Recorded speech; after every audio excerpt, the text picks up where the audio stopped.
Good morning, everybody. Come on, come on. It's miserable outside. It's raining. It's really a nasty day. Good morning, everybody. Ah, much better. I love it. How is everybody this morning? Good? Good? You all right? Morning, John. I didn't see you. That light is brutal.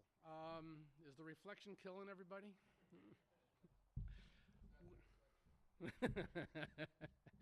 We have a full morning this morning. Jay, I hope when you get up here you'll do better than I, because I can't see a thing. So, we have a wonderful set of presentations planned for you. I'm going to keep mine brief this morning. You'll appreciate that. And we have some great speakers, some nice presentations, some interesting technologies, hopefully from here and abroad, and designed to inspire, create, imagine, and do some good business. So what we'll do today, besides thanking my sponsors, Ulster Savings, Sawyer Savings, Rondout Savings, Ralph, who am I missing? Mid-Hudson Federal Credit Union, and Catskill Caterers, and SUNY Ulster. And Sally Ackerman. Anybody else? Good. And Media 721. So now you can applaud. Thank you very much.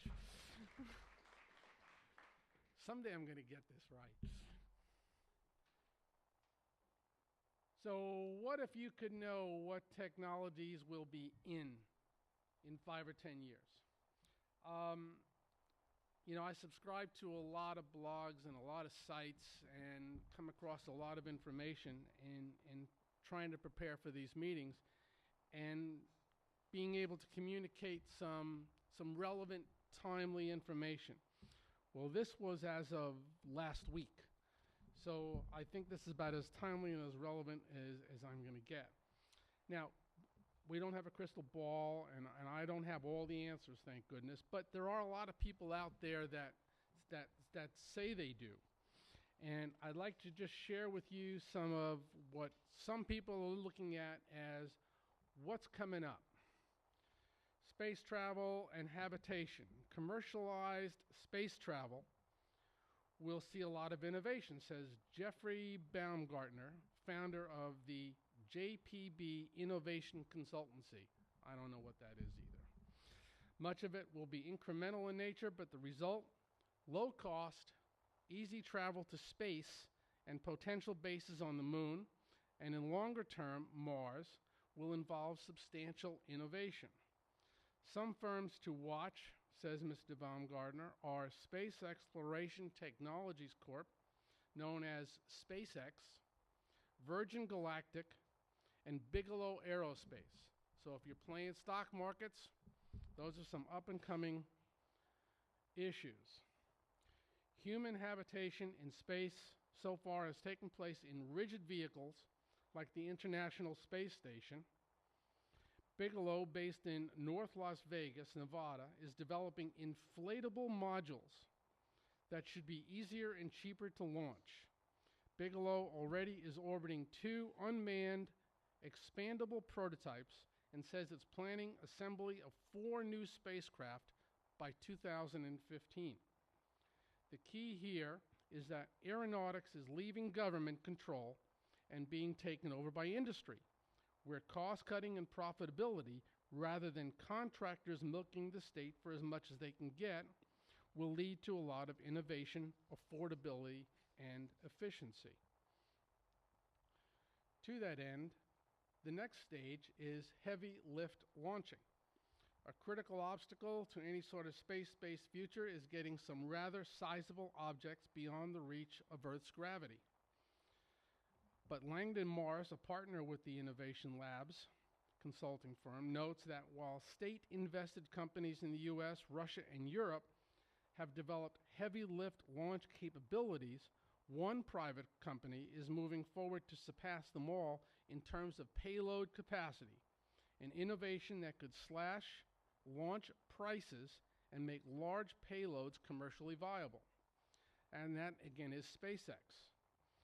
Says it hopes for a 2013 launch of its Falcon 9 Heavy rocket, which is designed to carry payloads of up to 70,000 pounds into low Earth orbit, about 1/3 more than the Space Shuttle, which is the largest capacity launch vehicle now in operation. One of the spin-offs from space technologies is space-based solar power. And once the heavy lift launch is solved, space solar power will be close behind. Space solar power could transform the Earth's economy. The ideas for satellites in geostationary orbit to collect the sun's energy and convert it to radio waves for transmission to surface stations, where it will be converted into electricity for local power grids. One company doing this is a company called SolarN. They're out in California, which last year reached an agreement to sell 200 megawatts of electricity a year to California's largest utility, Pacific Gas and Electric, for 15 years, starting in 2016. SolarN says it plans to test key systems and deployments in space in 2014 and launch its space solar power plant into geostationary orbit in 2016. There is a competitor, a Swiss-based company named Space Energy Group, says it hopes to launch a test satellite within 3 years, assuming it gets its funding in place. Medical devices. With advances in nanoscale engineering, medicine is about to redefine minimally invasive, says Francis Collins, former leader of the Human Genome Project and current director of the National Institute of Health. Dr. Collins notes that Johns Hopkins University researcher David Garcias and his colleagues are developing a new class of nanoscale tools for surgery and drug delivery. I happen to have seen such a device about 2 weeks ago for colonoscopy, and if anyone has gone through that process, you'll understand why we're moving around a little bit. It was small enough to fit on the head of a ballpoint pen and will give you a 360 panoramic view on something about a millimeter tall. And it's ingested in an entirely different manner than traditional, and it was unbelievably effective and is now being tested at the NYU Medical Center in Brooklyn, their incubator technology place. New treatments for blindness.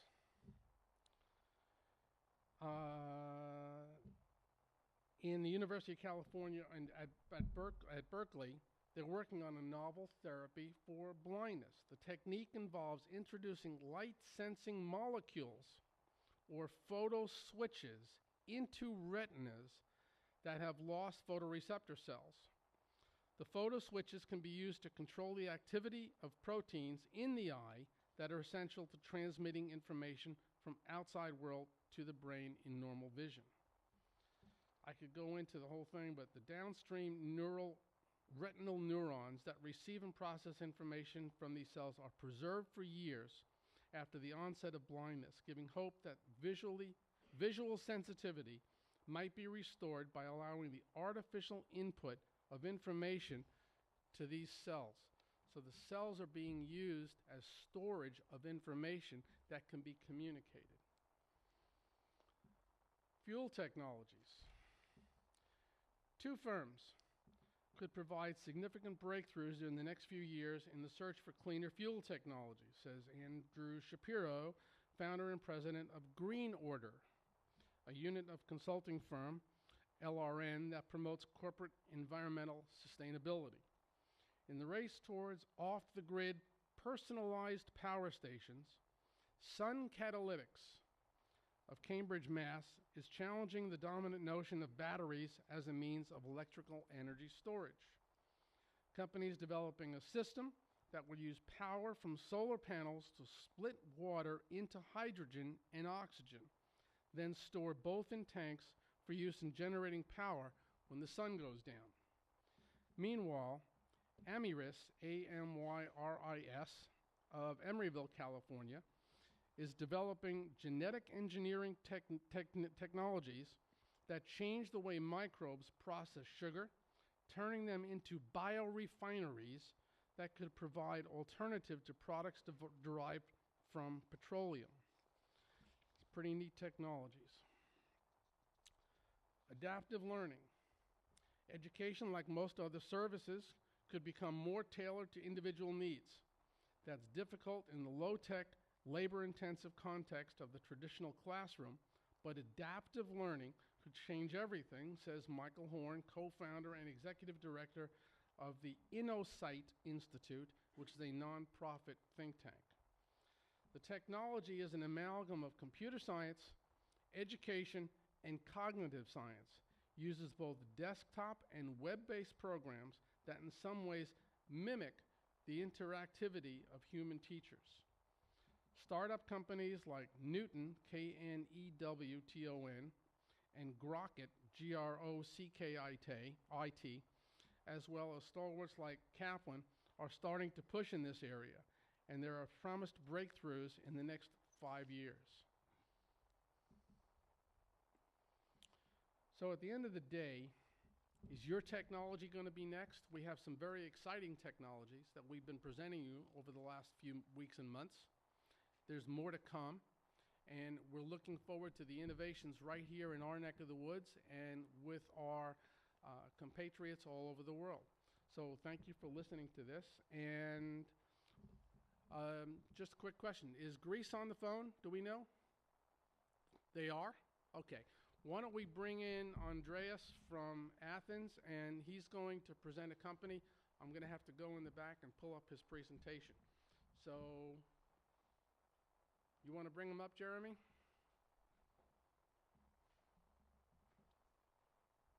Sorry for the dead air. We could sing. No, we can't. we could sing, but it would not be a pretty thing.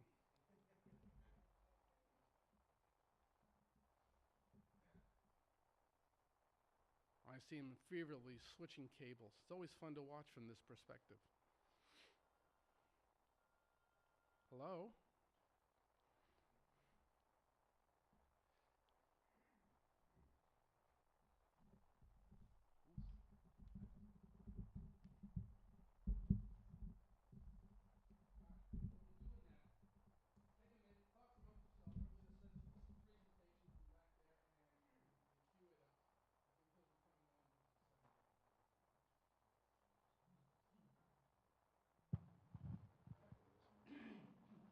Searching. Okay. This works too. No source found. Story of my life.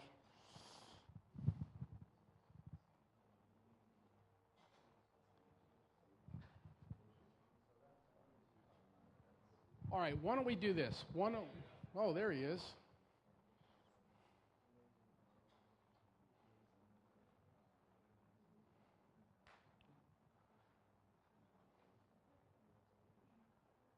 Just for information, Andreas got married for the first time on 10/10/10.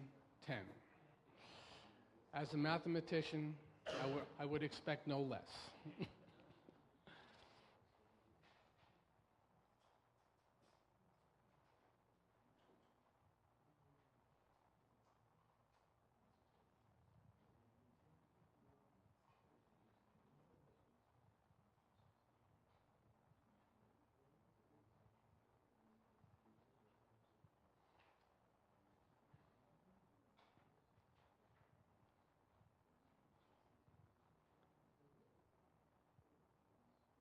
I guess we're going to hang up the call and try it again. One last ring, and then we'll move on and come back. There he is. All we need is video. All we need is some audio. Yes. Good morning. I can hear you. I can hear you. And how's married life? It's excellent. If I knew it, I would be married earlier. You may live to regret that statement. Good morning, everybody. Good morning from Athens, Greece. Good How morning. is the weather in New York? Uh-oh, now we lost your video. There you are. Why don't you give us a little overview on what's going on while I load the presentation for the company? Very good. I have the entrepreneur next to me.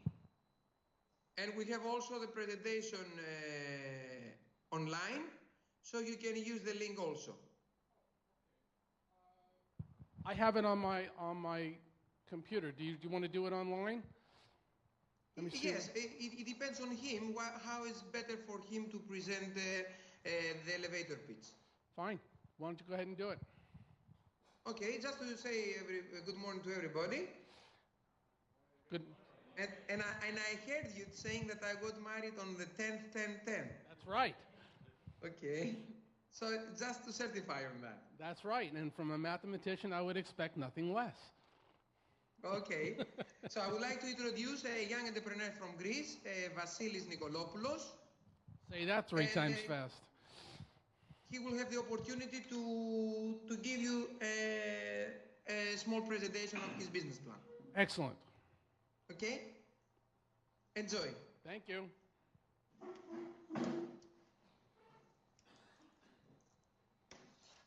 Okay. Good morning. Good morning to you. From Athens, thank you very much for your time. My name is Vasilis. I just skipped the surname. It's a traditional huge Greek name, so it's better for you to to be known as Vasilis. I will have in front of me the presentation. We have uploaded to SlideShare, so I will have it in front of me so as to be. They can load it also. This is it. Okay.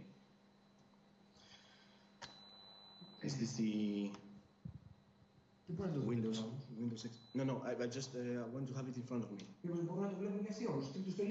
Okay, let me send you the link from the presentation. Let's see if we can open the link on this part. Exactly. Just a moment to write it down. Okay.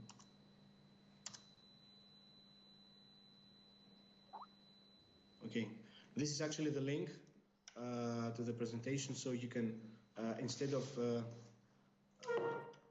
looking at me, you can look at the presentation. Okay, just will be better for you to be synchronized. We're trying to open the link now. Okay, just waiting.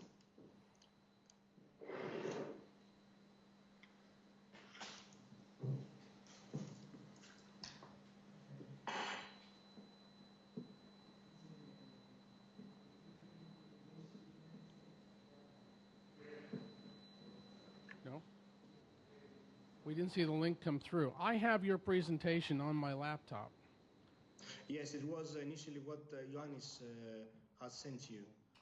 So you can open the same presentation as well. It is the same. I think we're going to do it that way since I can't open both presentations at one time. I can't have you and the link going at the same time. Okay. So I can start.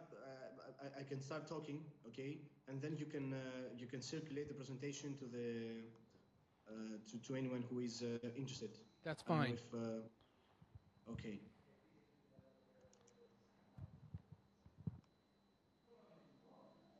Okay, just to start a bit, what we have and what we are. Okay, we are a bunch of young PhDs. The whole idea started in roughly in 2006 when I was a PhD, second year PhD student at the National Technical University of Athens. Roughly my academic background has to do with a 4-year honors in engineering at the University of Dundee in Scotland. I then received some scholarships at MIT as well with Professor Bertsekas, but I prefer to stay in Europe. I then pursued a Master's of Science in Control Systems from Imperial College, a 3-month intensive course at LSE, London School of Economics, regarding entrepreneurship and management. Then I was for 2 years in France at the military school École Polytechnique, where I've done some advanced engineering courses in theoretical computer science and advanced mathematics. Then I returned to Greece. As you know, we have all Greeks. We have to do the military service. It's compulsory. So I had to return after roughly 7 years in Europe studying. And then in 2004, I started my PhD at the University of Athens, Technical University of Athens. My initial research was in energy information systems. So what I'll be talking today, it's about smart metering, it's about smart grid applications. It's a really hot topic in the United States right now. I started my research, and when I was in roughly my second year, my initial thought and initial plans was to use actually my research in order to create services. So we're talking about an advanced and applied research in order to create new services by following an entrepreneurial spirit. Something really difficult here in Greece because, as you might know, the entrepreneurial spirit, it's not well popular in the Greek universities. What we had tried to do was to create some specific algorithms, to create specific services in order to take meter data. So the first level is to create a smart grid, to enter into buildings and measure in real-time energy consumption. The second level is to create specific software as a middleware in order to take the data, store the data, analyze the data, and then the third layer is to provide services to the end users, the end consumers. We had some initial thoughts under research and under an R&D basis back in 2006, and then I decided to create an internal research and development team inside the university. So we could then be considered as a spin-off research and development group inside the university. Our research went on. I just used other 4 engineers who were in my team back then.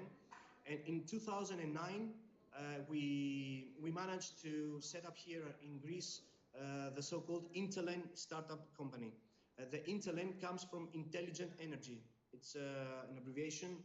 Intelen was initially the research and development group back in 2006, and now in 2009 I just founded the startup called Intelen.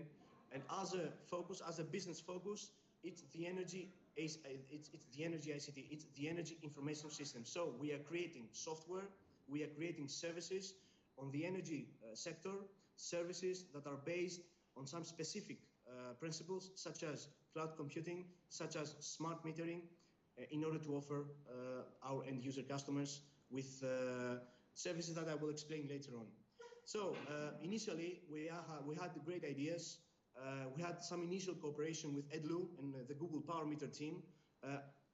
Imagine that we were trying to do the same thing. Okay, we're trying to build software to analyze and to apply specific advanced data mining algorithms and procedures into meter data.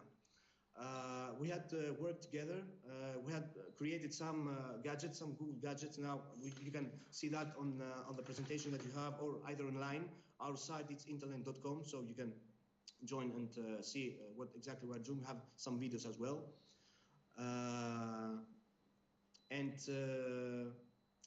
What have we done since 2007?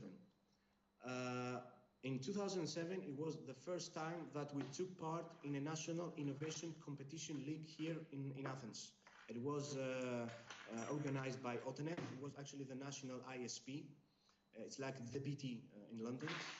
Where we took the second place in between, I think, 2,500 ideas.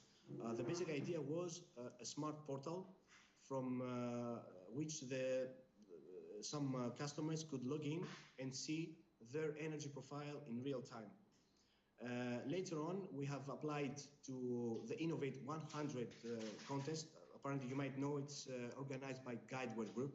It's a very known in the US. We were screened by their analysts, and we were shortlisted as one of the prominent top 100 best technological startups worldwide. This was last year. We had our pitch, our European pitch in Paris, and now we're just expecting our G-score results and our actually ranking inside the top 100 best technological startups. This is actually a brief history on our, let's say, innovation prizes. Recently, the Red Herring magazine, they just give us a place in the top 100 startups in Europe, most innovative startups. And recently, 1 week ago, we were proposed for the global award, the top 100 worldwide. Another two, let's say, prizes. We were proposed by the European Commission as one of the best practices in eco-innovation.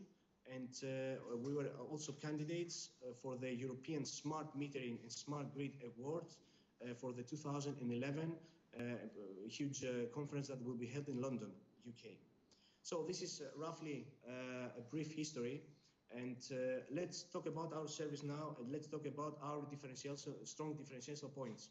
So as I explained you, our focus is create software based on the cloud computing philosophy. So we have something online, we have streaming algorithms online. Those algorithms, they accepting data from installed smart meters. It could be electricity, it could be gas, it could be water. So we are talking about a utility, the utility sector.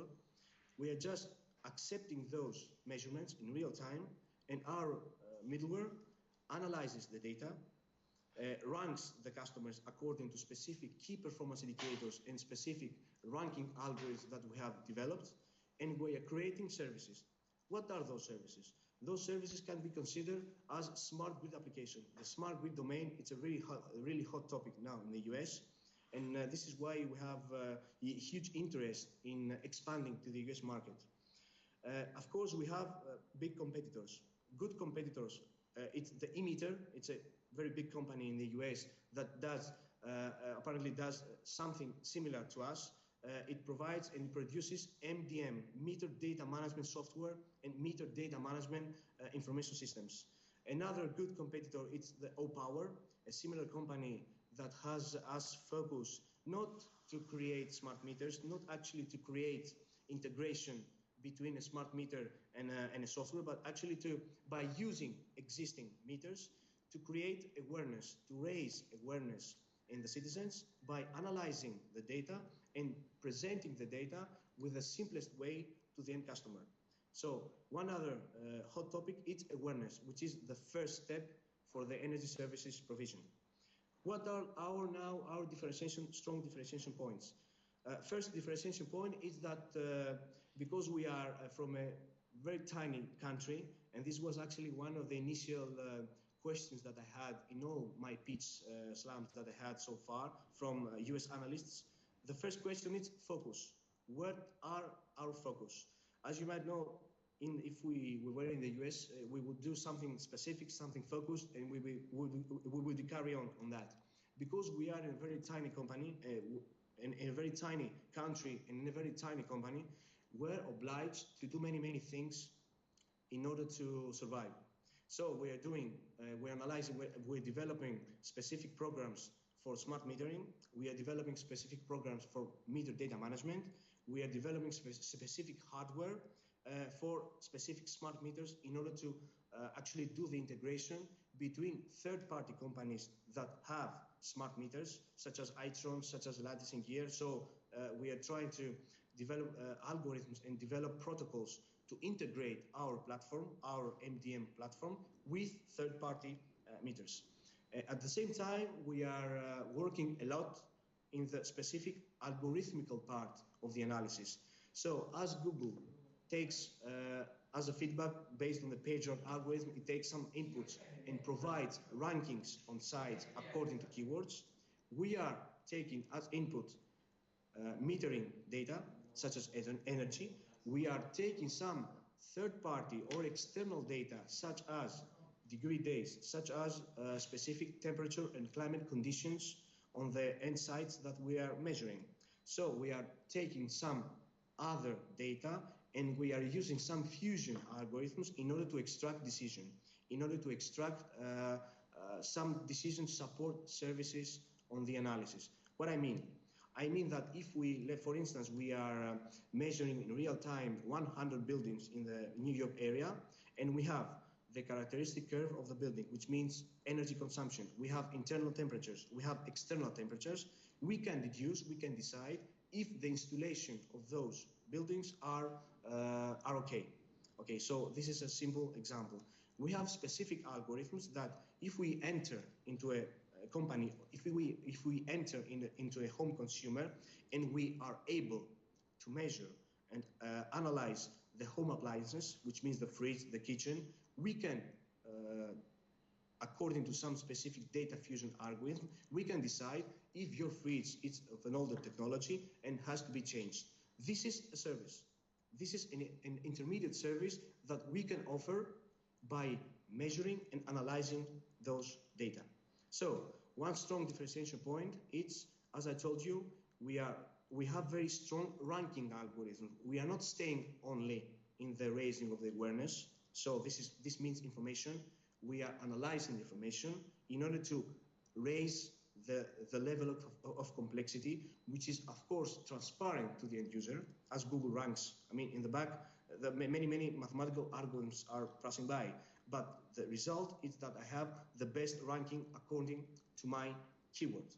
So imagine that if I can measure 50,000 energy consumers in the New York area or in other US area, I could run those customers according to some specific criteria. What are those criteria? Peaks. Which are the customers that have the highest peaks? Periodicity. Who are the customers that have a specific peak in a specific time every Wednesday? Why this information is important?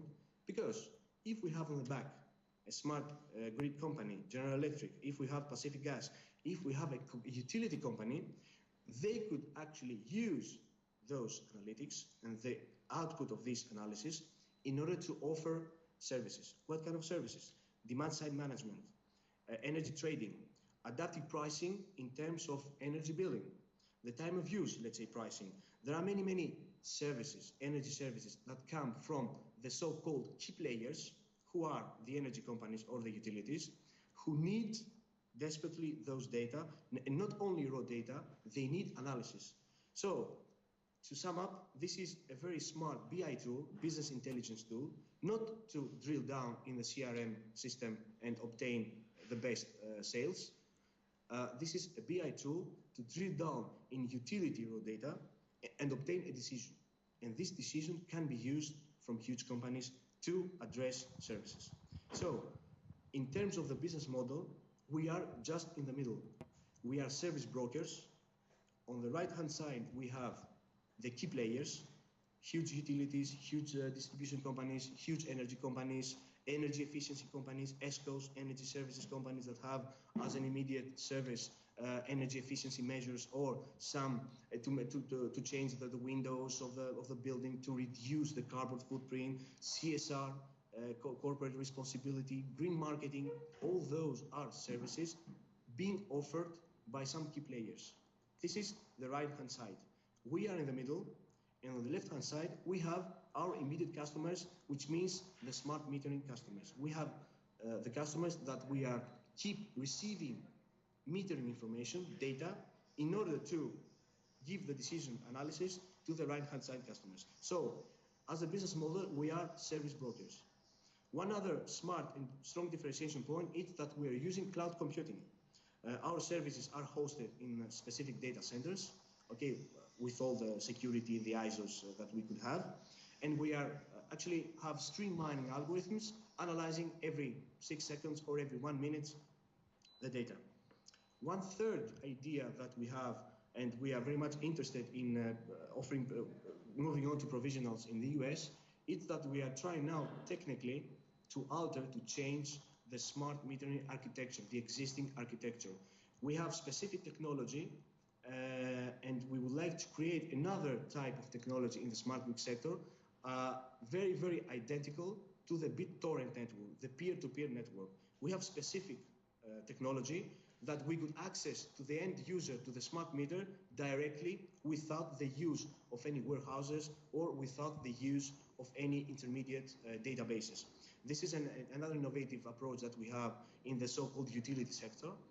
And we do have the algorithms to do that. So imagine that instead of entering into a BitTorrent or to a torrent program to download Fringe, to download a movie or to download MP3s, imagine that identically to the SETI at home distributed environment, we would enter into a cloud computing environment and download directly specific analysis and specific analytical KPIs from the meter themselves. So this is, we're reducing the complexity of the architecture, and we have many other advantages. This is a highly technical, innovative approach that we have now.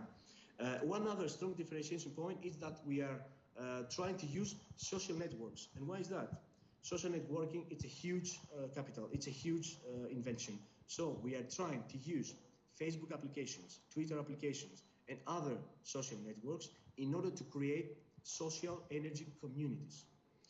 Imagine that if we have a community, for instance, schools, if we have a smart metering project incorporating hundreds of schools in a huge social energy network, the schools, they could actually learn from the data, learn from themselves, and the exchanging of the experience could actually move to a better awareness, could actually improve the awareness, and this means energy behavior. Awareness means energy behavior. The human factor in energy efficiency, it's great. We could, of course, have many smart devices that they could switch off the device that is not being used, switch off the PC, switch off the TV according to a sensor inside the home to if no one is in the house. But the human factor is really important when we're talking about efficiency in demand response, demand side management. In order to improve this behavioral approach, we have to raise the awareness. And how do we raise the awareness nowadays? It's the use of social networking. So imagine some transparent applications that the user at his house, he could see his profile in his TV set, he could see his profile at the same time in the iPhone, he could see his profile at any digital mean at any time. This is another innovative approach that we have. So the end user is not actually obliged to enter using login and password to a specific portal and see the data. We are trying to offer anytime, any place, personalized data to the end users by using social networking. Excellent. Excellent presentation. Okay, this is it.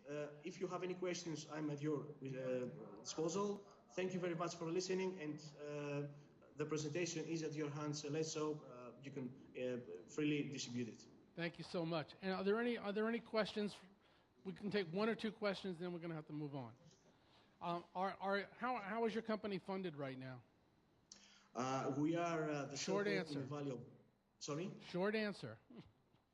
In the Valley of Death, we are seeking seed funding. It's actually own funding. Nowadays, we are funding ourselves, the company. Okay. Are you looking for migration into the United States? Definitely. The smart grid market is huge. Great. Thank you so much, and we'll speak soon. Okay, thank you very much, Les. Have a nice you. Day. Thank you. Bye-bye. I have their presentation and their investor presentation. If anyone is interested in taking a look at it, just drop me an email. I'll be happy to forward it to you. All right?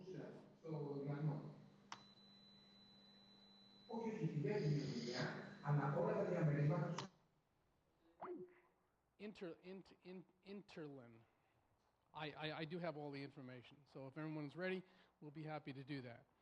Well, we're going to move along. Our next speaker is a very dear friend of mine, Jay Shaffer, and his partner, Joe Rizzo.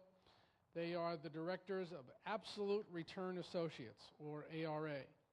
ARA is a management consulting firm that focuses on helping its clients achieve success.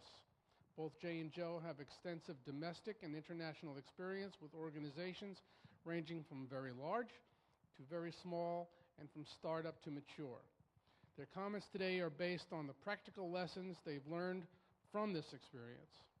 Things entrepreneurs have done that have helped them be successful, and things that entrepreneurs have not done that have contributed to their failure.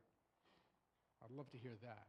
So you can use this microphone, or you can use that microphone, or both. Or neither. Or neither. Okay. Thank you, Les. Thank you very much. Thank you, Les, and thank you, Board of the Hudson Valley Center for Innovation, for inviting us here today. And thank you, each and every one of you, for attending and sharing with us. We're really very excited to be here for two reasons. Number one, because we have great admiration for any organization that offers assistance to entrepreneurs, because we happen to think entrepreneurs are the engines that drive this country.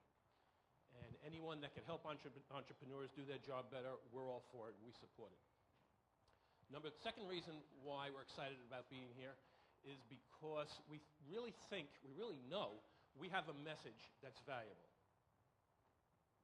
We know that because it's based on our experience. You may not be able to tell by looking at me and looking at Joe, but we've been around a couple of years. Hey, Jay, you might want to use the stage since there's no light where you're standing. Okay, well, I don't want anybody to see me. Well, actually, under the heading of housekeeping, since Les complained it was hot up here, if you don't mind everybody seeing pretty, I'm going to take my jacket off.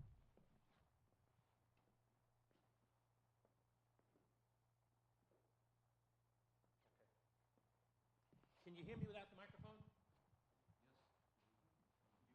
A lot of people didn't respond. Does that mean you can't hear me? No, the online audience can't hear you without. The online. Okay, I will use it. Tell me if I'm now talking too loud.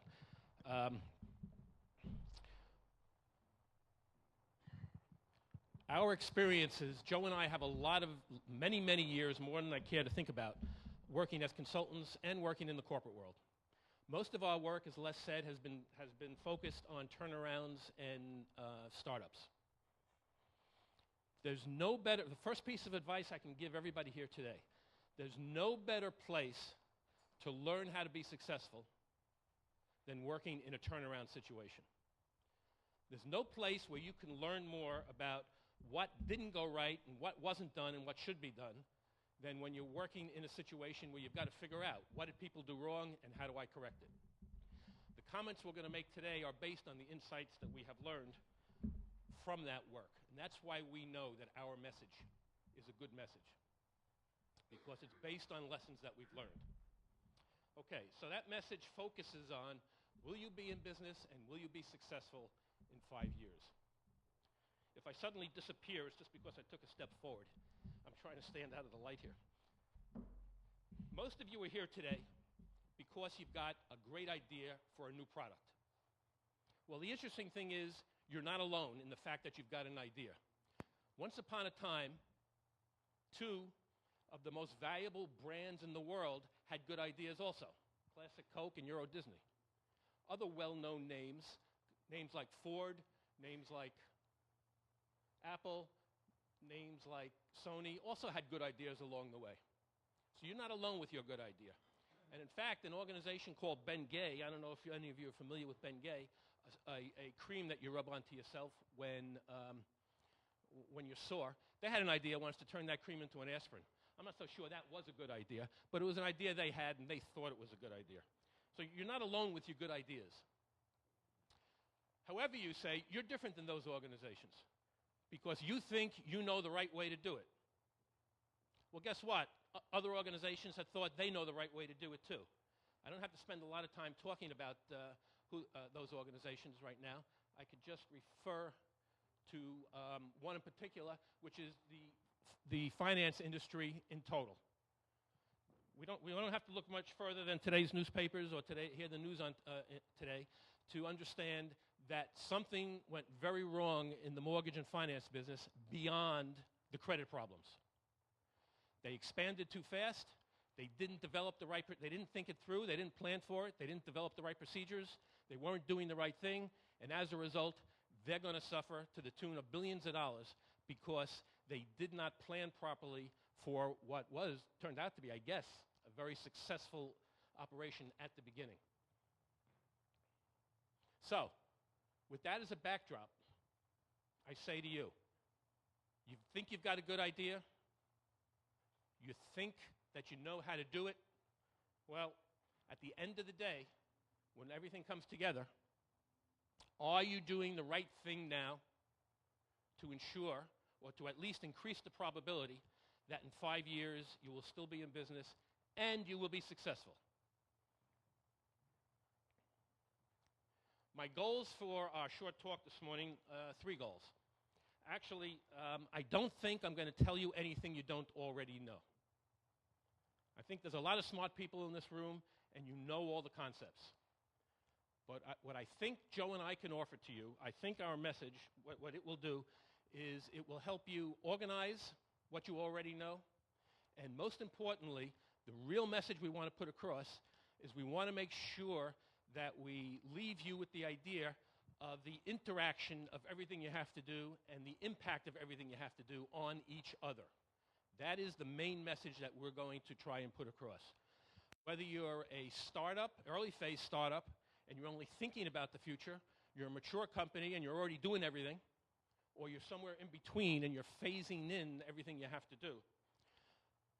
One of the biggest problems we have found in our turnaround work is the fact that organizations always focus on 1 or 2 or 3 things and lose sight of other things, and it's those other things that ultimately fail them.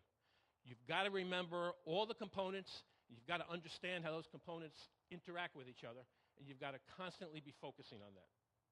So our goals are first to introduce what we call the ARA Tactical Framework for Success. I'll actually be talking about, Joe, you want to give those out? I'll actually be talking about each one of the components of that framework for success. The second goal for today is what Joe is handing out right now. We want to give you a simple tool to help you assess where your thought process is, or if you're already in business, where you are in relation to that framework. And then our third goal for the day is to just help you highlight your priorities in terms of the things you're not thinking about or the things you're not doing. What should you be working on next? Where should you be going? Okay, and one last thing. We have a lot to say and a little bit of time to do it.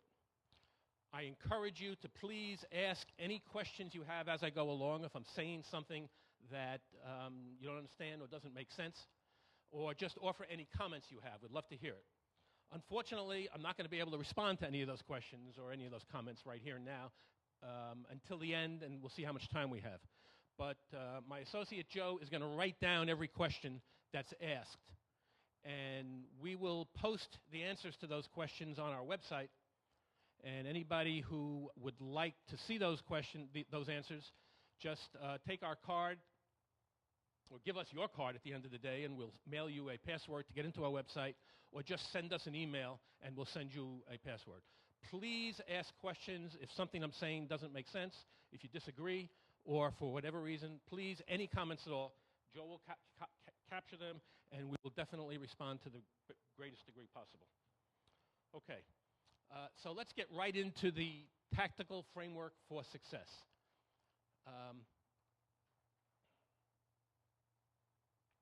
Okay. Didn't exactly come up the way it was supposed to, but we had to change PowerPoint formats going from my computer to Les's. So this is our framework for success. It starts with leadership. It starts with each one of you in the room. If you're not the right people to do the job, forget it. You're not going to be successful. You're not going to be in business in 5 years. End of story. We're going to talk more about what I mean by the right person to do the job in a couple of minutes. Then we're going to get into a little bit of a discussion on what we call tactical strategy. I'm not sure if those 2 words actually go together that way if you're into the English language, but it's a concept that we've developed. From that, we're going to talk quickly about an operating plan to put that tactical strategy into place, the financial and cash plans, finally, performance. If you're not focusing on excellent performance, forget performance. If you're not focusing on excellent performance, you're not going to be successful. And then an assessment, constantly introspectively looking at what you're doing to make sure you're doing what you're supposed to be doing. In addition, the framework includes understanding the factors that influence everything you do, and then finally, your information management system. If you're not getting good information management, you're not going to know what's going on. So I'm going to skip leadership and do that one last. because I want to talk about all the other topics first and then relate leadership to it. Let's talk about tactical strategy first. Tactical strategy starts, as does everything, with understanding what your customers want and making sure you give it to them. Most people know that. We add something to that we have found a lot of people don't think about, which is the concept of sustainability. You've got to give customers what they want, but you've got to give it to them in a way that will sustain their interest and they'll come back again. In this example here, I suspect these people will never fly this airlines again.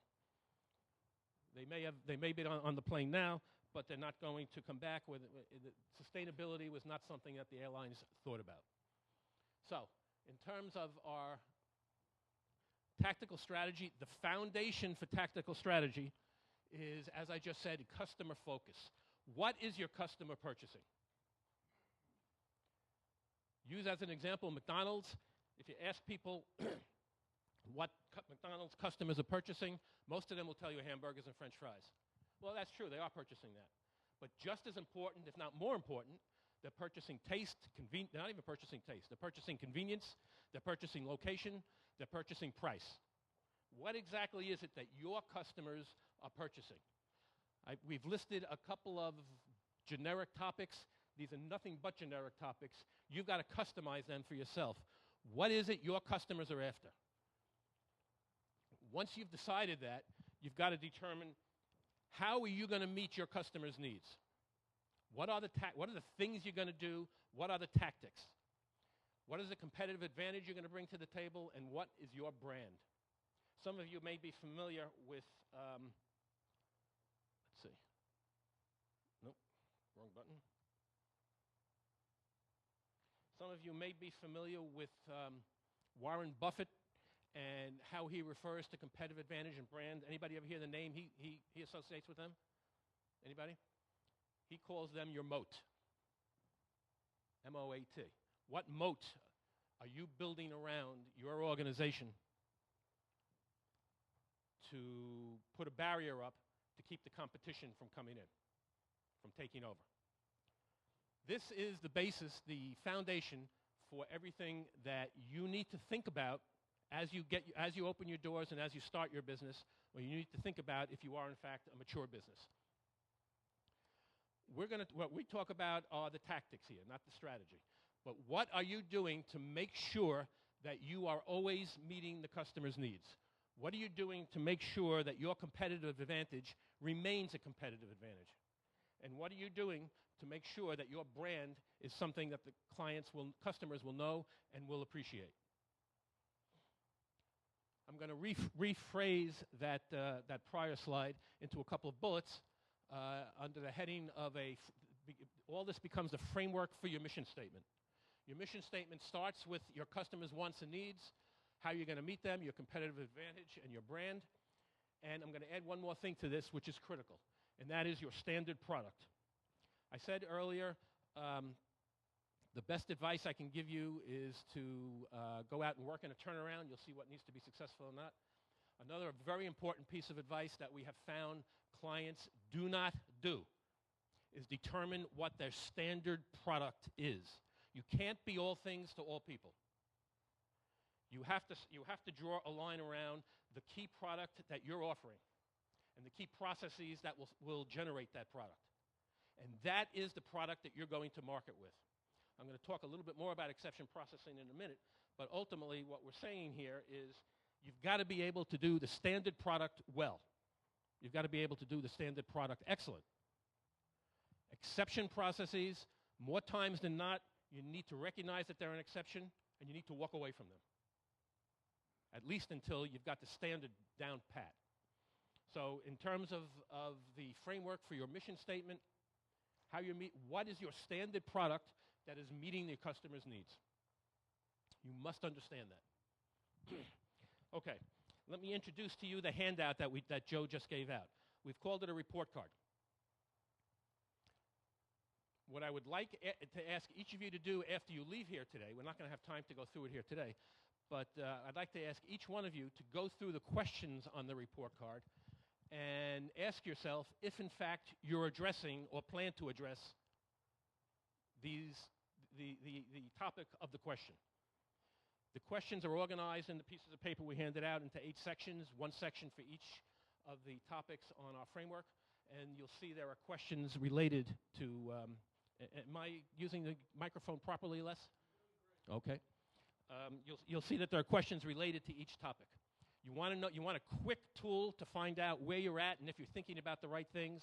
Just take a quick look at these questions and answer it, yes, we are thinking about it, or yes, we are doing it, or no, we're not, we haven't gotten ready for it yet. And then the last column on that piece of paper says, what's your target date for doing this, if your answer is no, that you're not addressing this particular point right now.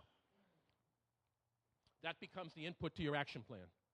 Determine the priorities, which ones you need to work on first, put in your target dates, and think about them.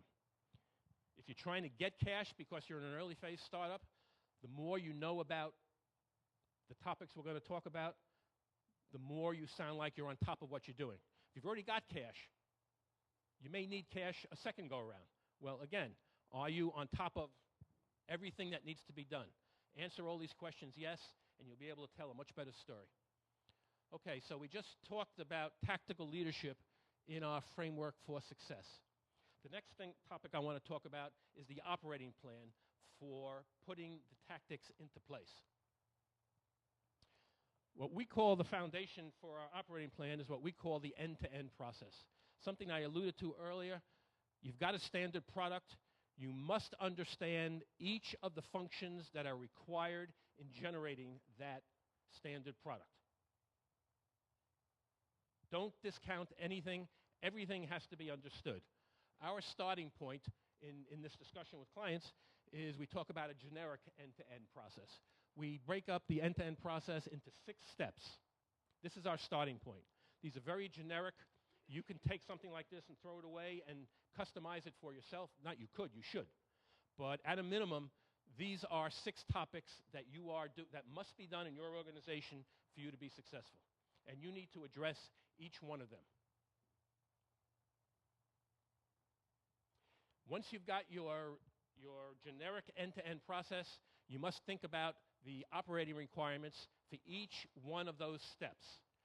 A couple of generic topics that must be considered in your listing of requirements are the facilities you need. Plant and equipment, laboratories, office space, storefront.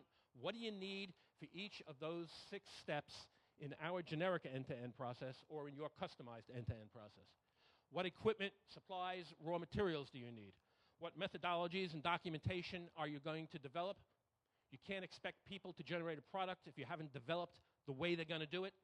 You can't expect that you're going to get your proper government filings in, financial filings in, if you haven't developed the methodology to do it. You can't expect that you're going to have customers sign good contracts if you haven't developed that documentation yet. And then ultimately the people. Everything starts and ends with the people. Everything starts with you, the leaders, and then goes right through the people. Once you've established your generic end-to-end process, you know the things that have to be done.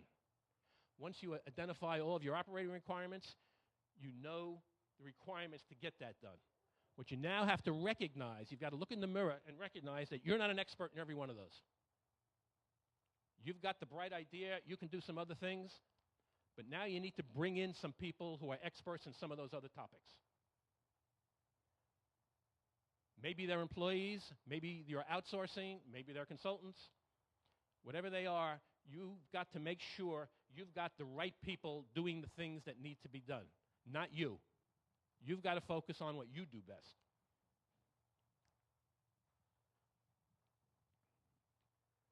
Once you know your end-to-end process, you know your operating requirements, what you then need to do is understand your pipeline. Our definition of pipeline is a map across the end-to-end process that transactions go through, but add to that map standards and goals and expectations. So you can project what's going to happen when. You could project what your operating requirements are when it happens. You could project what cash you need, and you could project what cash you're going to be receiving. I'm going to take a couple of minutes to go through an example of a generic pipeline just to give you a little bit more understanding of what I'm talking about. Let's first talk about marketing and sales, and I broke marketing and sales up into 3 subtopics: new prospects, proposals, and close. So in our generic pipeline, the first step in our map is identifying a process. Our goal is to identify 100 new prospects each week. Down the bottom of the screen, I've created a little bit of a calendar just to track when things are happening. So we start with 100 prospects each week. The next step in our map is a proposal to those contracts. And again, this is all generic. You may not even put out proposals. I'm trying to present the point here. Our standard our goal is to issue proposals to 32% of the new prospects and get those proposals out within 15 days. That's our standard for when they're going to be generated. So by February 22nd, in our calendar on the bottom of the page, we will have issued 32 proposals. And further, our goal is to close on 25% of those proposals. And that within 5 days. Obviously, all made up numbers to make a point.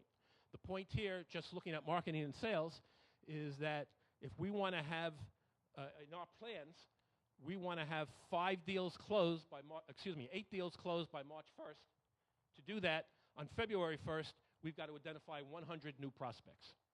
From a planning standpoint, right away, this tells us what do we need to do to close? Do we need lawyers? Accountants? What and who do we need? And we better have those in place on the week of March 1st because we're going to have 8 deals that have to be closed. Continuing in the pipeline, let's continue now in our map, production, implementation, or delivery, and customer support. So we now say for production, 100% of the deals that we close, we're going to produce the product within 20 days. So we now know by March 29th, we're going to have to produce 8 products.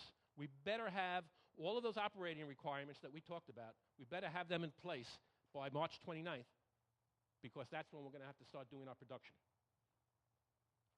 We're going to implement each of those in 5 days, April 8th, and the day after they're implemented, we're going to start providing customer support. Just continuing in our map, administration, invoicing. We want to invoice our clients 5 days after the product is implemented, and our goal is to have that cash in-house in 100 days. Now, what this document does, this is just a summary of the document. This is a very powerful document. I can't stress enough the importance of thinking along these lines. Because what this does is, from a planning standpoint, it tells you when you need to have things ready. From an operational standpoint, if the week of February 1st you only talk to 75 prospects, well, what does that mean down the line in terms of suddenly we might get less volume? Or we still want the same volume of invoice.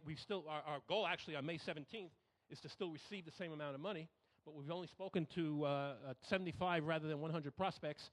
We better do something during this process to still meet our numbers. Instead of the 32% here, we better close a lot higher percentage than 32%. And what do you have to do that? You got to now start planning for that. So this also tells us, in terms of its power, if we're doing this plan in January, we're not getting any money in until May. So we better have enough cash in place between now and May to meet all of our operating requirements. This is a concept most people don't do, and suddenly they find themselves short of cash. They find themselves having to meet a customer's expectation, and they don't meet it.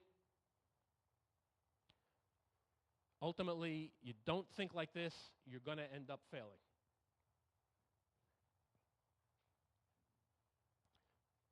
Now, what I just presented was a very black and white, very nice concept. 100% of this, 100% of that, 100% of this, 100% of that. The problem with life is it's not that simple. So in addition to laying out all of your flows, all of your end-to-end processes, and all of your requirements for the standard product, you also have to take in mind exception processing and your exception product, because those things do happen. And what are they going to mean to you in terms of your requirements? Are you going to be ready to do certain exception processes? What exception processes do you absolutely not want to have? and you've got to build that into your pipeline as well. I've said it once, I'm going to say it again right now, and I'm going to repeat myself. I cannot stress the importance of this enough, no matter where you are in your process. You've got to be ready for the first client.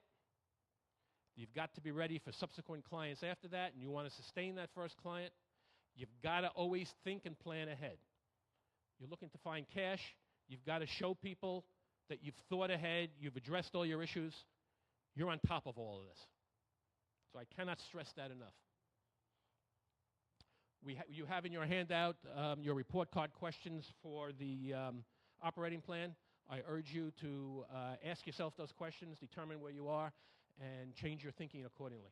The next step in the framework is financial plans and cash plans.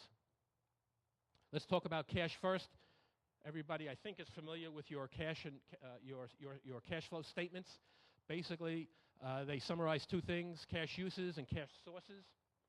Now, based on what I've said, you can very accurately predict, from your pipeline, you can predict the timing of when your cash is going to be needed and when your cash is going to be received. You don't have to guess at it. You're always on top of it. And most importantly, you're always adjusting it as things change in life. These concepts are as applicable to a 100-year-old, very successful company as they are to a startup.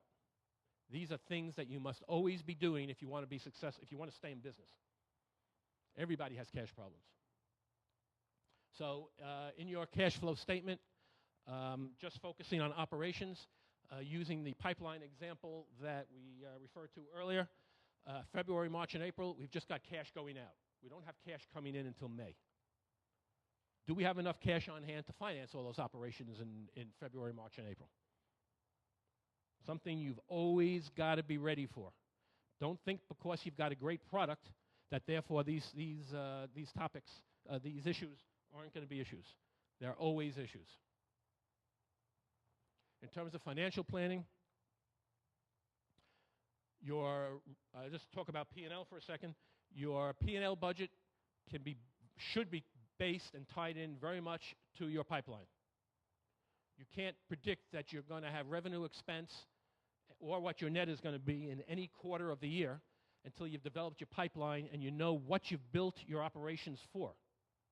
Don't say that you're going to have revenue of $1,500 in the third quarter if you don't have enough people to go out and identify the prospects that will ultimately flow through the pipeline to get you that revenue in the third quarter. So you can tie your pipeline into your financial planning very easily, and you can support it, and you can understand the difference when something in the pipeline doesn't work the way you're supposed to. Now, what happens when your actuals don't equal your forecast? Happens every now and then, right? This is another area where we have found, I'll be generous and say only 95% of the people that we deal with don't manage this properly. I'm sure it's more than that, but I'll be generous and say 95%. And here's the question. Your first quarter, obviously, you didn't hit your goal. So the question is, what should your full year number be? Should it still be 1850, or should it be something different than that? You've got to address that. You've got to think about it. If you still want it to be 1850, that means somewhere in the second quarter, third quarter, or fourth quarter, you've got to ramp up what you're doing. Now go back to your pipeline. Can you ramp up what you're doing? Do you have the cash to get the operating requirements? Do you have the people in place? Do you have the time, depending on how long it takes to get through that pipeline? If you can't do it, why bother keeping it at 1850? Let's not create numbers that we can't hit and then get frustrated by it. And more importantly, then we show our financiers that we're not hitting our numbers. If you must hit that 1850, then you better make sure this was already based on your pipeline. You better make sure you make some adjustments in that pipeline to increase revenue in the second and third and fourth quarter so that you can hit the 1850. Sounds like mom and apple pie. I can't tell you how many people don't do that. They just say, we got to do it, and we're going to work harder. End of story. Unfortunately, that is the end of the story, because that's all that happens at that point. Nothing more than that. You've got to plan for it. You've got to always keep that pipeline in mind. So we've got our questions for our report card questions for financial and cash planning. I encourage you to ask yourself those questions, see where you're at in your planning. The next stop in our framework is what we call excellent performance. And we don't settle for anything less than excellent. And because this is so important, I'm going to talk very little about it. Because I want to make a point, there's not a lot to say. Excellent is excellent. We're going to start with our framework for our mission statement. And we're going to add to it another bubble. Everything we do has to be efficient, meaning making the best use of our time and our resources. Cash is critical when you're in a startup. Time is currency as well. It's critical. Time and money, all resources. We've got to be effective. Everything you're doing has to be done because you're trying to achieve a goal. You're trying to meet customers' needs. If you can't establish the link between what you're doing and goals and customers' needs, then you have to question why you're doing it. Everything has to add value. There has to be ultimately like a snowball rolling downhill getting bigger. There always has to be value being added. If you're not adding value, why are you doing it? And you've got to be responsive to your customers, responsive to your stakeholders at all times. Now, all of that is mom and apple pie. People think about performance. They think about these things. But what we have found is people typically associate excellent performance with people. Our people have to be excellent performers. And the point here is that you've got to think very differently than that. You've got to think much beyond that. Absolutely, people will generate the results, and they have to be excellent. But you've got to measure those results and that excellence, and you've got to create the standards and then measure against the standards, not only in terms of people, but first of all, in terms of your end-to-end process. Is product development excellent? Forget people. What makes an excellent product development organization? What makes an excellent production customer support organization? Not just are we doing it, but what makes it excellent, and are we being excellent? Is our customer support efficient and effective, value-added, and responsive? Think beyond people. In addition, think of all your operating requirements. Your facilities can make a big difference in whether or not you're efficient and effective, having the right facilities. All your equipment, your methodologies also fit into that. You've got to ask yourself that question at all times, those questions at all times. It's not just your people that have to be excellent. It's your end-to-end processes. It's everything that you are bringing to the table to get the job done. Everything has to be excellent. Ultimately, you've got to have goals and standards for efficiency, effectiveness, value-added, and responsive. You've got to make sure you're meeting them. And these are just generic, by the way: efficient, effective, value-added, and responsive. Make sure you include those in your list, but customize your list for what you do and what you need. Nothing I'm saying here is the be-all and end-all. Everything has to be customized. You've got your report card for performance. The next step in the pyramid is assessment. I'm going to just confuse things a little bit more and skip that and come back to it. I want to make some other points first. Factors influencing expectations and results. You can make the greatest plans in the world. You all know those plans are only good for a couple of days. Something changes that causes a change in that expectation. So the question is, do you still have the Batmobile available to get the job done? Or are you suddenly driving some type of hybrid that ain't going to get you there? You've got to be ready for these changes, and you've got to be ready to react to them. So in terms of what are the factors that influence change, just created a generic list.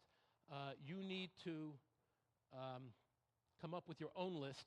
I would recommend you include each one of these in your list, but you've got to come up with your own list of what are the factors that can influence how you get the job done. Just, I heard something on the news yesterday, which I thought was interesting, in terms of environment and in terms of weather. The farmers in the southeast United States are having a lot of problems. They're having problems because there haven't been a lot of hurricanes this year. The hurricanes don't do as much damage to the farms as the value they get from the water from the hurricanes. So not a lot of hurricanes, not a lot of water, they're hurting. So you need to understand what the what the topics are that can influence what you do. You need to be able to plan for them. And you need to make sure you understand that those factors that can influence you can influence anything in your organization, and everything has an impact on each other. You've got a report card. In terms of information management, I got my master's in information science. I consider this to be so critical that I can't tell you. Simple example I can use is when you get up in the morning, you get into your car, you know where you need to go, you look at your gas gauge to see if you've got enough gas to get there. You've established your dashboard, literally the dashboard, and you've established your metric to tell you if you've got enough gas to get where you're going.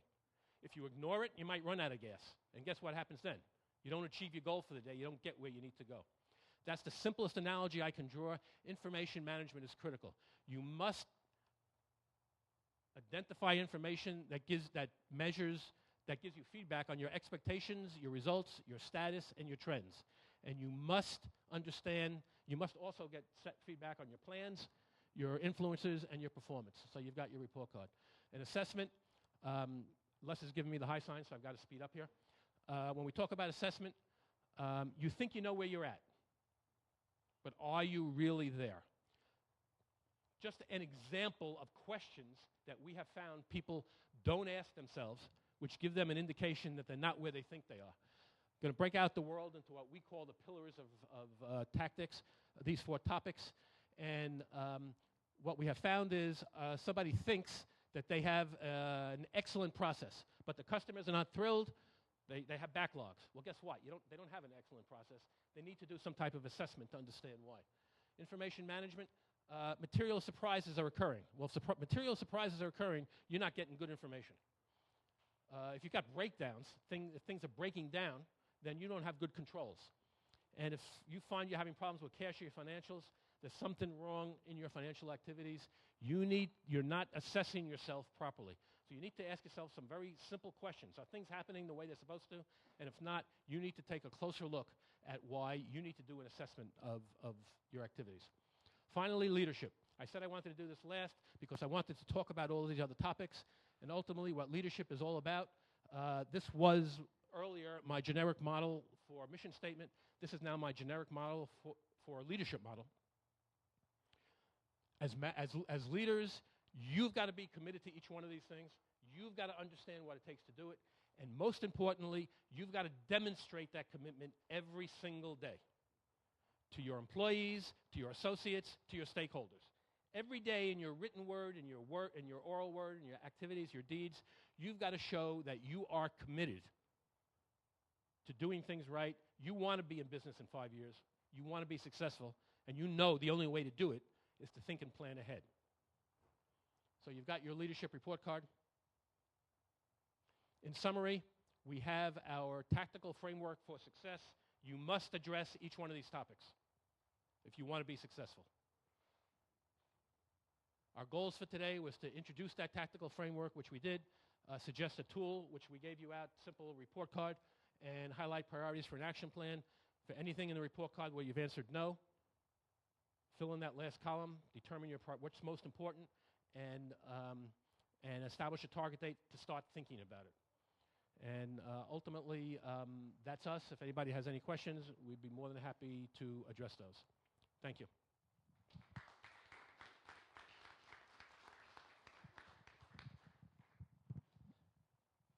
Great presentation. I learned a lot. Jay and Joe are going to stick around after the breakfast is done. If anybody has questions, answers, wants to give them business cards, and maybe even give them a check for a contract, I think they'd be thrilled. We're running a bit late, so I apologize. We're going to get right into the Reusty presentation. Karl-Heinz, if you'll grab the microphone, introduce yourself, I'll cue up your presentation.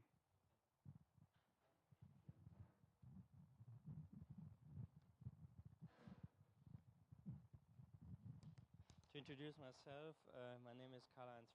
My background is I got a PhD in physics from the Max Planck Institute in Stuttgart. Years ago, I worked in the semiconductor field all my life, microelectronics, in in different companies, Bosch, Siemens, Fairchild, Innovators.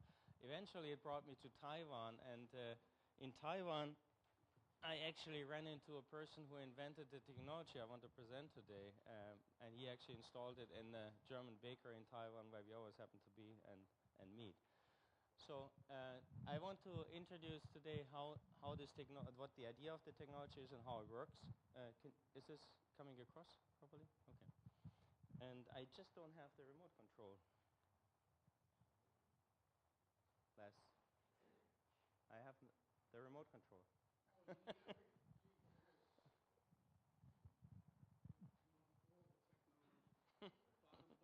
I can. Okay. Okay. Our company is Riste. We are located in Wapengers Falls, at the very eastern end of Wapengers Falls, near the Taconic. And my wife and I actually founded the company in 2005, and since then we developed the technology so we can introduce it into the market. And we call it Econ3Tech, and I try to tell you briefly how this whole concept works. I go through what is Ecotech, how it transforms the way we wire buildings or environments, how the system integrates everything into one system, how the neural network architecture looks like, the savings potential, the system components, applications, key features, wiring example in a typical building and house wiring structure, electrical safety aspects, and then how it affects renovations, industrial applications. I show you some installations and what else we do in terms of partnerships and potential. So the Econ3Tech is an extra low voltage wiring technology, literally for any place electrical controls are needed. The smart technology, it's a smart technology that replaces wasteful wiring in conventional installations. It's a decentralized control that eliminates centralized structures in home runs, like when you have a central controller. We create a neural network that integrates all building disciplines into a single wire control loop. And we actually have multiple parallel systems that run on one communication wire. So instead of having multiple parallel systems, you use only one combined system. It's a very cost-efficient technology that reduces the use of precious metals and energy waste. And it's actually endorsed as a sustainable new building technology by Professor Michael Braungart, who is co-author of Cradle to Cradle, remaking the way we make things. What we want to do is actually, we want to change this wasteful typical wiring. When you have a room, for example, where you switch 3 lights from 3 different locations, this is actually what you have to do in terms of wiring to make it work with three-way and 4-way switching. And we want to go to a structure where we have very little Romex wiring for high power wiring, and the rest is all thin control wiring running on low power. So what we try to do is, in our technology, is that we, instead of having all these parallel systems installed in buildings with lighting control, safety, security, utilities, motion, climate, and so on, we all try to integrate it into one system running on one control loop.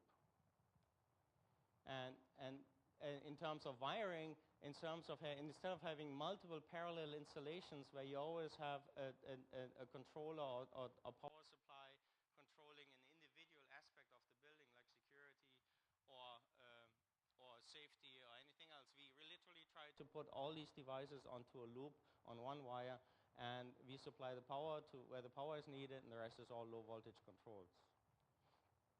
In terms of savings potential, once you do this, you actually are able to reduce the amount of precious metals you use in installations in buildings by up to 80%.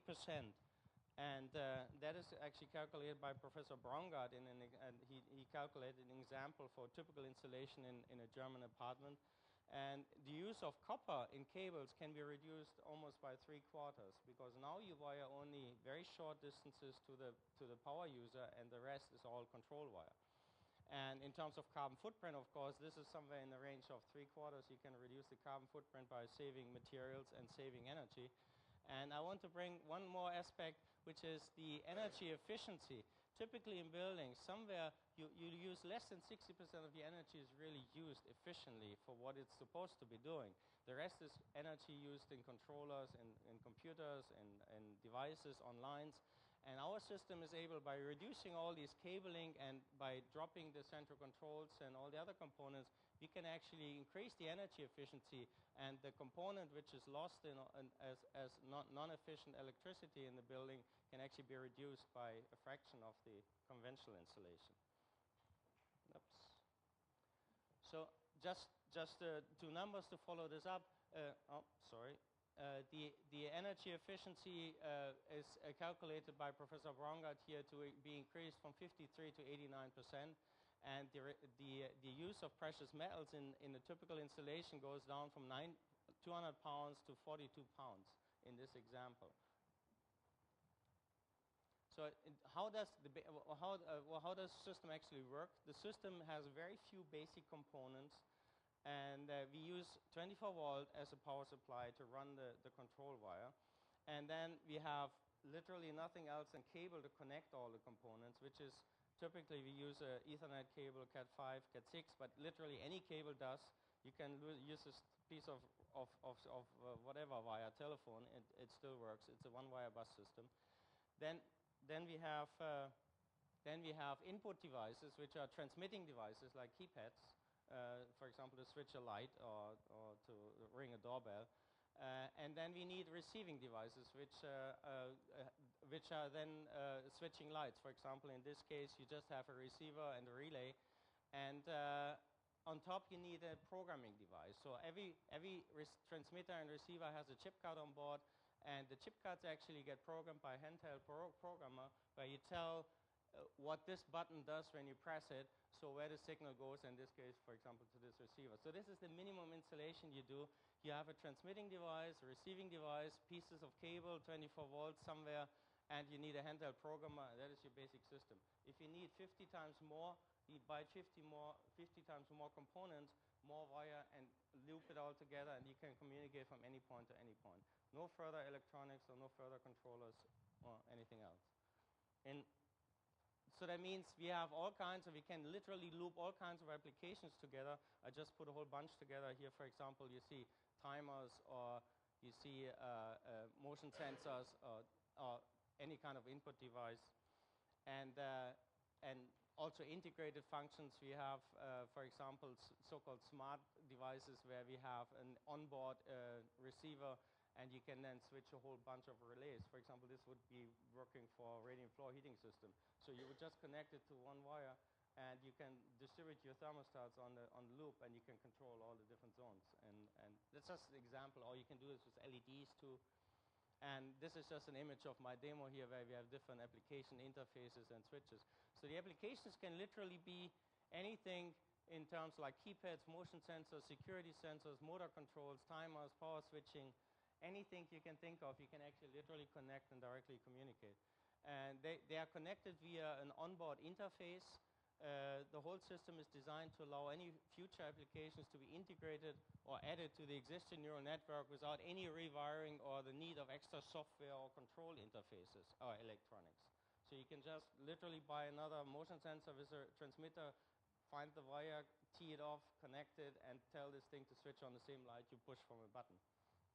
And so that creates literally totally flexibility and unlimited ability to upgrade. The key features, just a summary, and then I go into more pictures.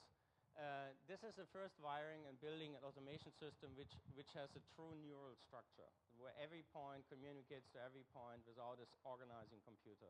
So you literally can wire 1,000 points among each other on one wire loop. There's no central control box. We use no computer to control this whole thing. It's all kind of a hardwired solution, a hard-coded solution. We use no software to program this. It's just the address code. We have no central breakdown points as a consequence, so all the systems are independent. If a keypad fails, the rest doesn't know about it. You just exchange it and replace it and repair it. We can use uninterrupted power supplies because we have very low power usage in the system. The units work on an average of less than 1 milliamp. So if you have 100 units in a building, it runs on 100 milliamps. We have a one-time cable and wire installation. That means once you install your control loop, you can just continue to add on or modify. And we put away with the multiple wiring for independent systems like communication, motion sensor, security. They can all be hooked onto the same communication wire. So there's no add-on wiring to any central control for additional applications. That's what I just said. When you add or to the system, and let's say in 5 years from now you upgrade, you just add to the system wherever you can find the wire. You tee it off, and you add on more components. The system configuration is possible prior, during, and after installation. The wiring installation, as I mentioned before, can be substantially reduced. And the cost of the system is actually a fraction of the cost of traditional systems. When you go to competitors, centrally controlled European Instabus-based systems, they are multiple times more expensive. We have cross-system, multifunctionality. We are absolutely child-safe because every interface is 24 volts or less. So that means every human-machine interface is safety extra low voltage. We have ultra-low running costs because the system itself uses very little power. We can service this as a modular service. That means we have hot plug-and-play functionality, essentially. We can very easily integrate low power and energy savings applications down the line. And what I said before, virtually unlimited expandability. It's very easy to install. The training for an electrician with a minimum background takes no longer than half a day, and then know how to set it up and program it. We also can add remote functionality and serviceability, and the system is truly a building, wiring, and energy management system which is affordable for the average income family. And that's actually where it's targeted at. The system is literally a different way of wiring a building without wasting so much material and energy. So let's just go to a simple example where we have a living room where we use all kinds of different controls: lighting, safety, security, intercom, and others. And this is a sketch with 3 doors, 3 lights, and so you try to control the 3 lights from 3 different doors, and then you add intercom functions, and so on and so on. If you do this in a conventional wiring scheme, then you literally have this kind of wiring scheme. And I don't want to go through all the details, and you see that we have to power the lights somewhere from the fuse box. This is all Romex here, and this is 3-way and 4-way switching, and the rest is then fire and security and so on. So let's say you want to switch on light number 2, for example, and this is just an example how the current would flow through all these wires.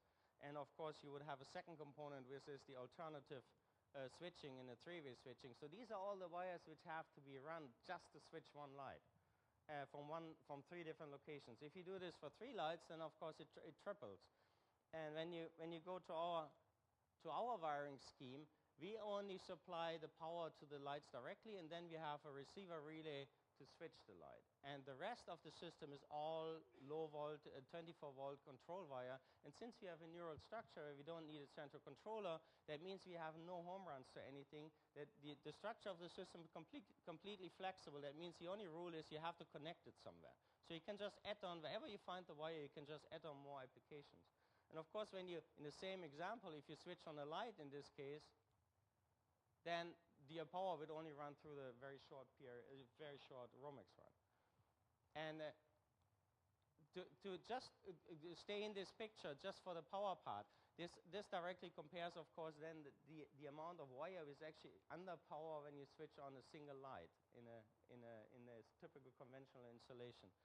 When you, of course, this also means that you create a lot of losses or heat on all these lines which have to be powered, versus in our example, it's just this very short wire where you come into the room to the light, and that's it.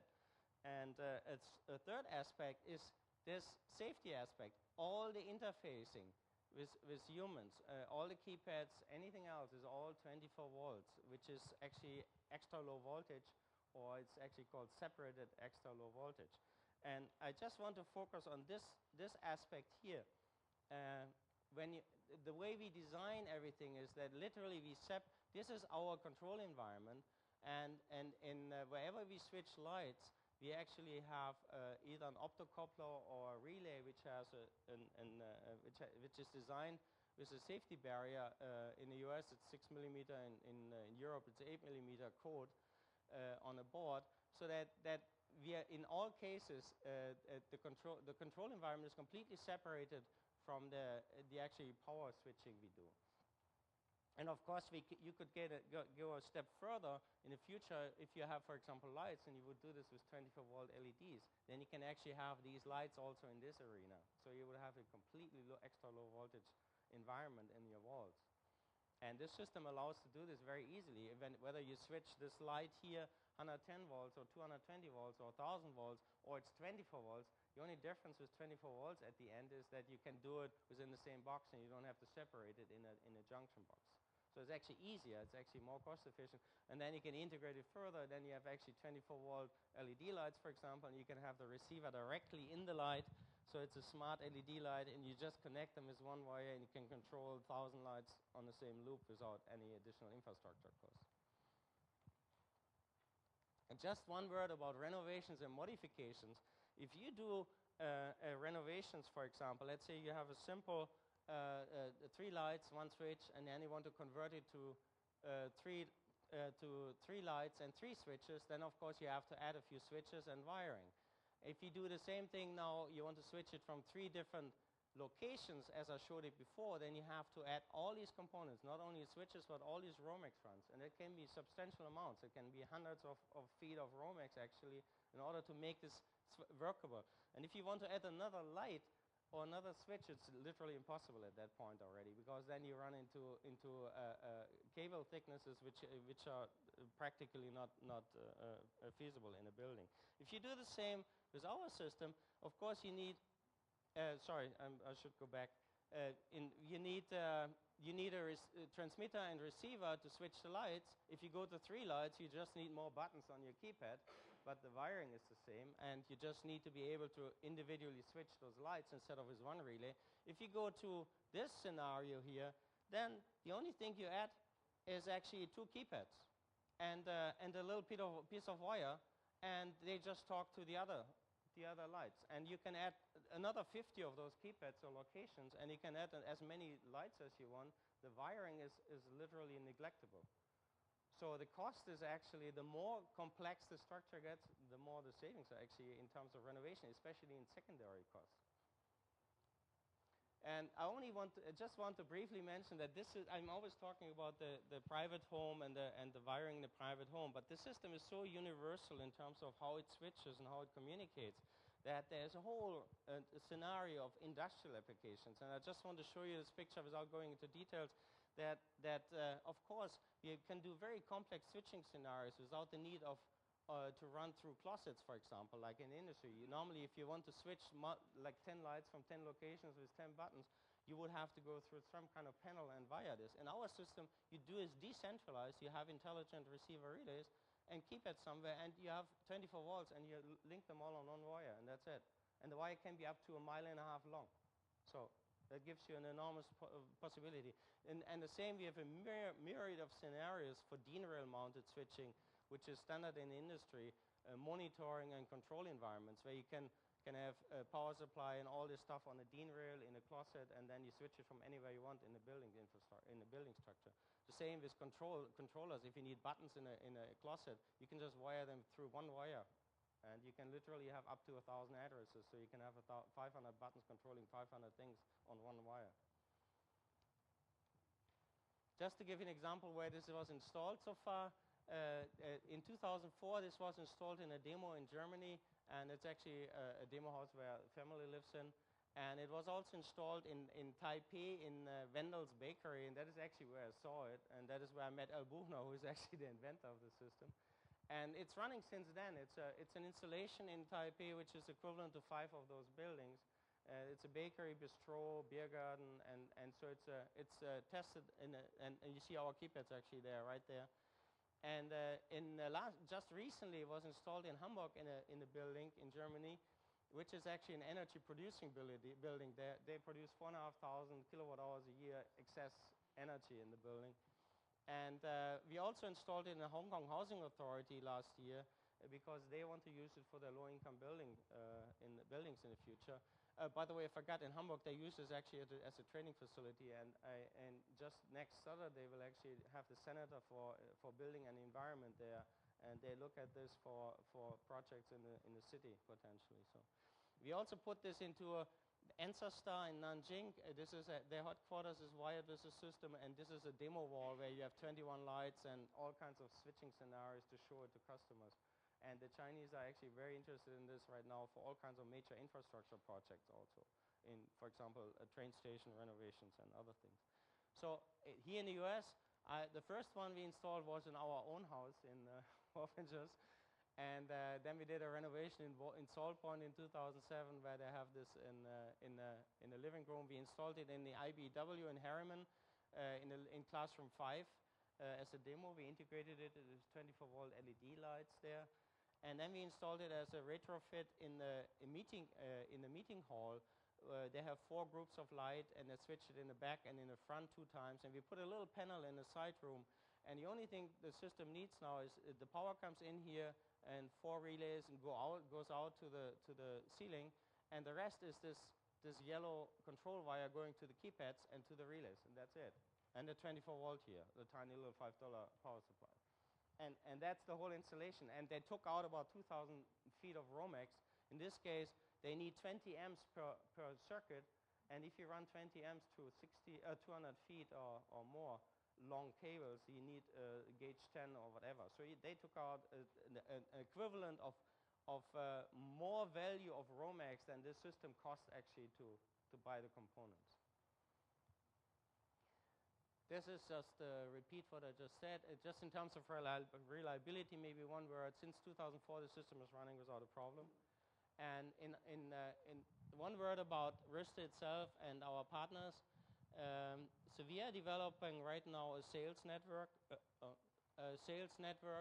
We're also developing distribution partners. I'm president and founder, and together with Karen, my wife, and also CTO. Stephen Young joined us as CEO. Marketing Works from Cold Spring is our sales and marketing group. We signed an affiliation agreement with Hudson Valley Center for Innovation in August. And we have regional partners right now with EcoBus in Hong Kong and Taiwan. And they're very strongly supported by the German trade office in China and Taiwan. In Europe, in Hamburg, and there's a lot of activity going on right now, info requests even from the government in Berlin about how the system works. Ensastar in Nanjing, they're pushing ahead right now, and they identified a huge number of projects, and they want to really introduce it in the province and make it a standard for the electrical wiring in the Jiangsu province in Nanjing, which is 80 million people, like the size of Germany. So. And as I said before, the system was endorsed by Professor Braungart. He looked at it a few times, and he's like totally excited. He advises the German and the Dutch governments actually on cradle-to-cradle principles. So. In terms of market potential and expectations, I think this system has an enormous market potential. Not only for new construction, renovation, also historical preservations, industrial control environments. Ships, for example, they're interested in ships. There's a huge ship building facility in Germany that do the Disney ships. They're interested. Airplanes, we got already requests there. Motor vehicles, literally any scenario where you switch and want to communicate a push-button command from one point to another. Interfacing to smart devices, smart grid devices. I just want to give you more ideas. So our regional partners recognize the savings potential, and they actually act pretty fast right now, especially in Asia. And I think the technology is gaining global recognition, and we are laying the groundwork to get it started here in the US.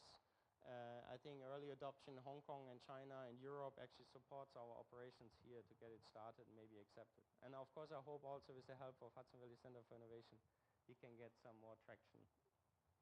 And I think I have one more slide, which is our nice area here 3 years ago. So that's it. Thank you.